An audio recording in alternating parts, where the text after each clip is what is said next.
इसको महफूज करने के लिए इंसानिया को तवज्जो देनी चाहिए थी, लेकिन आप देखें कि मलबा लाके यहाँ पे डाल दिया गया है और किस तरह इसके फवारों को तबाह बर्बाद कर दिया गया। हालांकि इस पे कोई खतीर लागत और खतीर रकम नहीं आनी थी, लेकिन उसके बावजूद कराची के इस हिस्से को नेग्लेक्ट किया गया। अब जिना टाउन के हवाले से अब हमने कोशिश की है, कंसल्टेंट हायर किए हमने और कंसल्टेंट की मदद से हमने इसकी स्ट्रेंथ,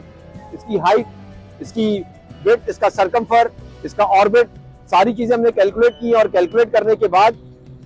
अब हम इस नतीजे में पहुंचे कि ये मूवमेंट इसकी पॉसिबल है। इंशाल्लाह क्रेन्स के जरिए, बेल्ट्स के जरिए इसको हम प्रॉपरली ट्रॉलर पे इसको रख के लेके जाएंगे ताकि जो हाइट आगे पेडिस्ट्रियन ब्रिजेस की और फ्लाईओवर्स की इसको डिस्टर्ब ना करे और इंशाल्लाह स्टेडियम रोड पे इसको हम मॉन्यूमेंट को अफिक्स करेंगे। फवारे भी बनाएंगे साथ, जितनी स्पेस हमारे पास अवेलेबल है उसको प्रॉपरली यूटिलाइज करेंगे और यूटिलाइज करने के बाद इसको एक खूबसूरत लुक देंगे।